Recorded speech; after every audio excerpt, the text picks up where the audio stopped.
Hello and welcome back to Let's Find the New York, Ontario and Western Railroad. Last time we made it through Middletown, saw all the shops and stuff here, and let's zoom in. I think we left off at 4th Story actually. Yep, here's 4th Story Junction where the Crawford branch branches off the Erie-Graham line, the only real main line going through the area now. And here's O&W crossing over top, and they took away the bridge. I don't know when they did that, but I guess they had some clearance issues. They keep making freight cars higher, like the big high box cars and whatnot. And there's the line right there, pretty clear. Whoa, I've angered it. Jeez. There it is. So, there it is. And it's going along, see some ponds and stuff on either side of it, but it's still in good shape here. I think technically Norfolk Southern owns this Crawford branch. I think they own this direction up to here, 302, or maybe the next crossing up, 17M. I think up to 17M.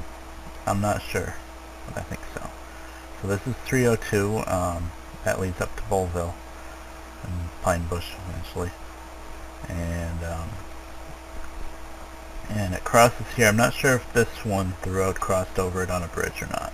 I'm not sure. Probably. But I know the next one it did. And here, there's like a lot of swamp and wetland here. But I've walked this whole line maybe, I don't know, 4 or 5 years ago or so. And it's still in really good shape. Like the water's still way down below it. But if you look at it right here, you see this part branching off into the water that you can barely see because it's underwater. That, however, is the Erie Pine Bush branch, the Crawford branch here. And, they had rights to go on O&W from here into the heart of Middletown. And this is really bad shape. This is underwater. But, and then if you follow it up towards Pine Bush, there's lots of parts where the state took it over, like right there for the highway. You can't even tell it was there. But at any rate, they kept that branch, that Pine Bush branch, going, I think until the 70s, maybe later. I don't know about that. I know we used to have some people come around on Eminem Road and ride with us to Gem Pack, and they would talk about it. But I mean, you can still see it, but that's in rough shape. It just goes up to Pine Bush and ends there. Anyway, here's the O&W, and there's 17M. And I know for a fact, because I've seen pictures, that 17M crossed over O&W on a bridge here. Actually, there's a really nice picture of that on the front cover of the book that I have that guides you through this. But here it is, and like if you're driving 17M from Middletown up towards Blumenberg, you can see it here cross, and then you can see it on your left as it runs like right alongside 17M for a while. Hold on a second. Sorry about that. At any rate, here we go up along 17M, and we'll be coming on Fair Oaks Road pretty soon. This is still the part that I like to track a lot, so I keep track of it. And there's Fair Oaks Road. And right here there was a milk station. I don't think there's a regular train station in Fair Oaks. I think just a milk station. You can see, maybe.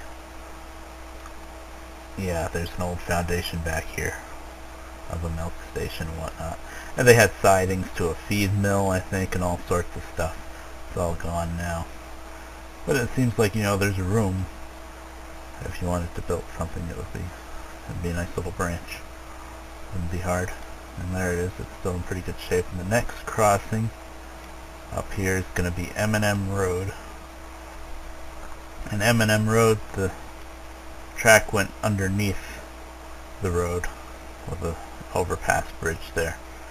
That's one of the reasons also why O&W was scrapped so easily, because there were a lot of places where they went under roads and under bridges and whatnot, and there wasn't really very good clearance. There would have had to be a lot of work done. Here's Eminem Road. That's where it crosses underneath.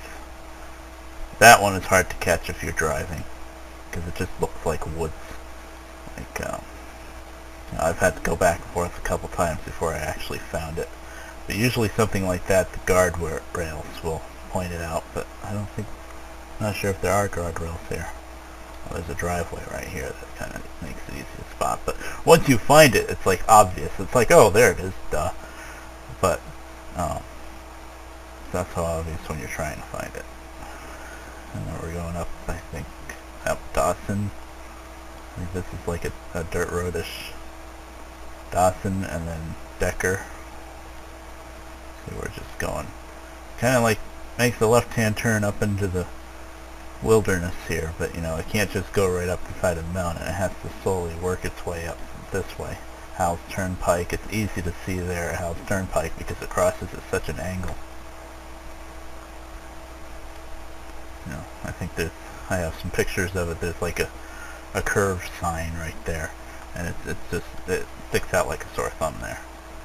And then let's see, and then it curves and turns north across this prosperous valley road here. And if you're trying to drive this, the driving instructions in my book tell you to go Hubbard Road this way to go around to Winterton. The problem is this bridge, it even shows it on this map, this bridge is out. You know, it has road work signs or whatever, bridge out signs, but they're never going to fix it, ever. So instead you have to go Brola Road, and actually that looks like that's broken too. I think I've made it across that way. Maybe not. It's just a little creek too. You wouldn't think it would be so hard to... I might have had to come all the way down to here. I don't remember now. But eventually you get to Winterton, which is right here. It's kind of easy to spot here. The problem is lately, and you can't even see it on this map because it's very lately, they're building a lot of like housing and crap around here. Yeah, they're kind of using it as a driveway for these houses, which sucks, you know, for anybody trying to rebuild it. But anyway, here it comes, and then it makes a right turn because we're coming up on the mountains now. This is the mountain range here. Like if you went up Buttonwood Road here, it's like straight up. The road goes straight up, and then it levels out for a little bit and goes straight up again. Where it levels out, that's where the railroad crosses. I love how still nowadays, even after O&W's been gone for so long, like the village names, like Winterton right here, is right where O&W crossed. I like that. There's a lot of places like that. And so here it is. You can see it bright as day. You can't see it from the road at all, but you can see it from this. You know, climbing up the side of the mountain. That's a pretty steep climb going up here. And we're going to keep going up and up. There's Mountain Road up there. And this is Highview. Once again, right at Highview Station, which is right here. It's a surviving station. It is now someone's personal residence. So, yeah, you can drive up the road that goes along it, and you can see it just fine without invading anyone's privacy. But, let's see if we can see it better. There it is. Look at that. Beautiful. Beautifully preserved into a residence now. This is right off, let me show you how to get here.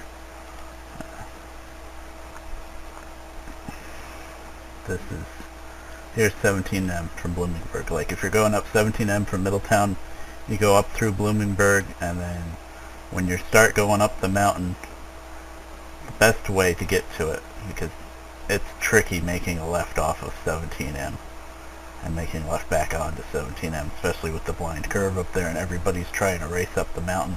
The best way is from this end. You're coming up the hill with Mammocating Town Park and stuff, and you try to make a left here on Harvest Road. Let's see if I can get it. That's the wrong way. Like if you're coming up the road here, it's like kind of at an angle. It's a much easier left-hand turn to make right here. You just make a left, and then you can kind of go up the hill this way, and it works really good. Then you can see the station up here, and once again you can do it right from the road. You don't have to go down his driveway or anything. It's right here. Boy, that is just beautiful. And then what is right here, you can tell with the shadow. As the railroad cuts right into a big tunnel. This is Highview Tunnel. And, let's see. I don't know how well you can see it. Yeah.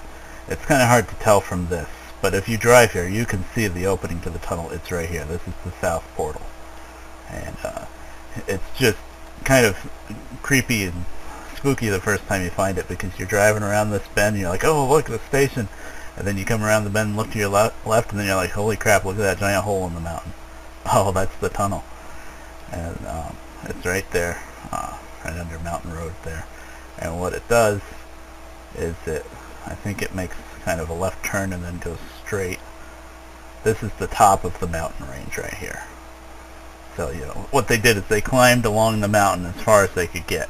And then when they got up towards the top, that's when they had to dig the tunnel. And what it does is it goes in this way and then makes a left and comes out right here.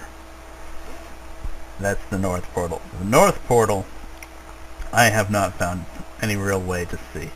The closest I've gotten is if you're driving along the highway here, 17 west, and you look to your right after exit 114 right here, you can see just kind of a big giant ditch, it looks like, down low. That's it. That's the entrance right there. And then here it is coming around the curve here, going to Mammocating Station. And now we're heading back downhill. You know, we were going uphill all the way to the tunnel. Tunnel's top of the mountain. Now we're heading back down. And I think this direction's even steeper. And then here's VFW Road. This is 17M. And this is a really tight, you know, scary hairpin turn. And the tricky part about getting into Mammocating Station is that you're going around this hairpin turn, and right around the point of the turn, you have to make a right onto VFW Road there. And it's a little scary, but it's worth it because Mammocating Station is still there. I'll show it to you in a second, but first